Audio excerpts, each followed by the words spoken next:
Hi, my name is Nesslin. Welcome to my dumpster fireside chat. I do audio. That's what I do. I do it for work, I do it for fun. I've mixed all of these fireside chats so far. As part of that, I helped mix Perihelion, more to the title, I can't remember. I volunteered to do that, not knowing what I was getting myself into. It's a, 20-minute long? It's closer to 30, eh? 30 even. 30-minute long short film. It's really funny. You should go watch it. It's on the channel that you are... Is it on the channel? Yeah, it's on the channel that you're watching this on right now. I haven't watched it since I finished mixing it. I have no need to. I don't want to. And I mix using a program called Pro Tools. If you've ever used Pro Tools, you'll know that it is a piece of garbage. It is the industry standard, and it's the only program that can do what I want it to do in the manner that it can do. But because it's industry standard, it's a piece of trash. Getting things to work properly in Pro Tools, if they don't want to work, it's not gonna happen. So all I have to do is import a AAF file. You can use AAFs or OMFs. It's a file type that lets you take your timeline from inside your editing software into another editing software. You can go from Pro Tools to DaVinci or from Premiere over to Pro Tools, which is what I was doing. So when Aiden hands me the AAF for Perihelion, I open up in my program, and what do I find? A confusing maze of file layout. Clips are out of sync. The gain is all over the place in ways on clips that were muted, clips that weren't touched. Why are they changed? It's just a labyrinth. Every clip is on its own track on the timeline when they should be consolidated from the same source. It's a nightmare. And all I wanted to do is say, hey, take this timeline and open in this program. You just have to place the clips in the same spots they were. You don't need any of the other data because you relink to the clip itself. It's fine. But that's too much to ask for, apparently. And creative software is all like this. It's all a nightmare. I just wanted a simple mix. It doesn't help that Perihelion was all audio from camera. That's its own issue. Creative software sucks. And it sucks for a couple main reasons. The main one is money. It's money. If you make your product bad, no one cares because they're gonna keep using it because they don't have a better option. I'm talking about Adobe. Of course I'm talking about Adobe. Everyone knows Adobe sucks, but everyone still uses Adobe. Why? Why do we all use Adobe?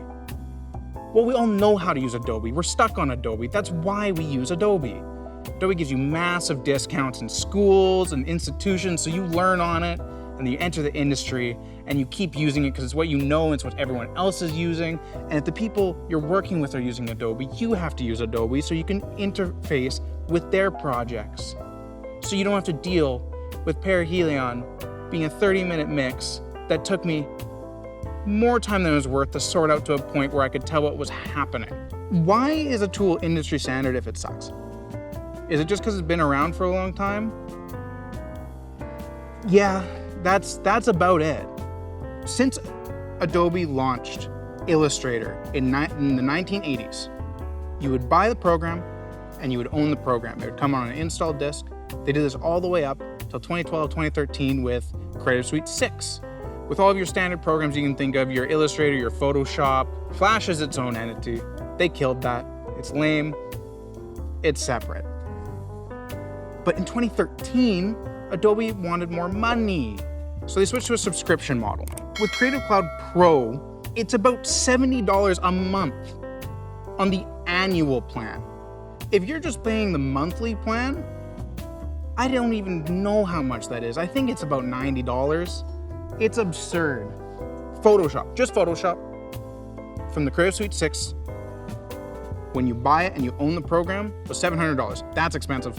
Don't get me wrong, that's expensive, but you know why it's expensive? Because you own the program. I know people who still use Creative Suite 6 because it's a functioning program. It works, it's not bloated. You can do anything you need to. and you own it. You don't have to sign terms of service with weird AI nonsense. You own the program. And you know what you can do since you own the program? You can sell it. You can lend it to a friend. Oh, you want to try this to see how it works? Here you go. Here's my program. Giving it to you for a little while. Can't do that on a subscription service. They need more money. Why would they do that if they could have more money? So $700 for just Photoshop is expensive, but you own it and you can sell it. You can resell it. You can't buy used copies of Creative Cloud. It's a subscription service. It doesn't exist.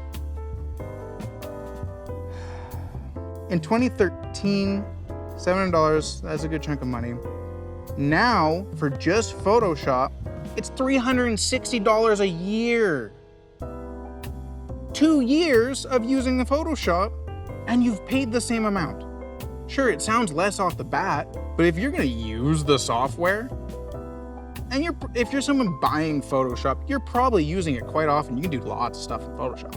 That's why it's so popular. It's such a great program. 2 years is all it takes to be paying more than it cost in 2013 to own the program for life. It takes 3 years for what it was in Creative Suite 6 versus Creative Cloud. 3 years, and you're done. You're over that. It was a couple $1,000, like it's $1,600, something like that in 2013. That's a lot of money, but you own it and you can keep using it forever. People still use Creative Suite 3. It's great. And we're in the AI age, right? Everything sucks. AI is everywhere. It's all garbage. It's all trash. And in 2024, there was this fun little thing, Adobe updated their terms of service, which you couldn't decline, by the way. You couldn't decline to download your work. You had to accept the terms of service, and they kind of left out a part on the little page. You'd have to go to the full thing and read it. I quote, this is from 2024, "We may access your content through both manual methods and automated means such as for content review." You can access what I'm working on? Why do you, the people that just make the software that let me do the thing, need to see and use what I'm doing? Everyone knew it was going to be for AI. That's what everyone thought. It took them a while, but they updated the terms of service finally to clarify. I don't think they would have if they didn't receive backlash in the first place. Companies are greedy. And they clarified it's only for stuff in the cloud, not stuff on your machine, not local files. And they said they wouldn't use it for generative AI, and I bet they're lying. I bet they're breaking that because companies lie.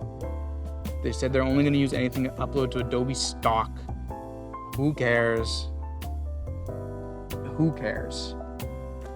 If you can help it and not use Adobe products, please do. I use Adobe products for my job because that's what they use at my job. And if I don't use at my job and I have to hand over a file for someone else to work on, it's a whole ordeal. Vote with your wallet. Don't pay for Adobe if you can help it. It's not worth it. It gets bloated. I'm not even going to talk about how the programs have been working like garbage as of late. Features that work in the background, rendering stopping for no good reason. No good reason. There's good alternatives. Affinity Photo instead of Photoshop. It's got almost everything you'd need. It's a little bit of a different workflow. All these programs will be. They're different programs. But it's worth learning them. If you edit videos, which I assume a lot of people watching these do creative work because that's the type of people that this thing cultivates, which is great. Don't use Adobe if you can help it. You're overpaying. Buy DaVinci. It's a one-time purchase. If you bought a camera from Blackmagic, you have DaVinci. Redeem that. There's even free versions, like GIMP for Photoshop. It kind of sucks because it's an open source program, but you can work it. It'll work. Audacity's great, also open source. You can get plugins for anything you want. I hate working in it because it's not how my workflow works, but it's great. It'll do what you need it to do, especially if you're just recording. Mixing is a little bit harder. There's options. Don't buy Adobe. Perihelion was a nightmare, and I would do it again.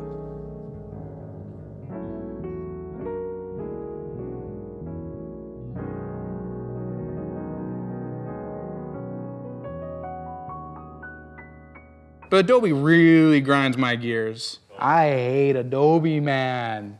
It sucks!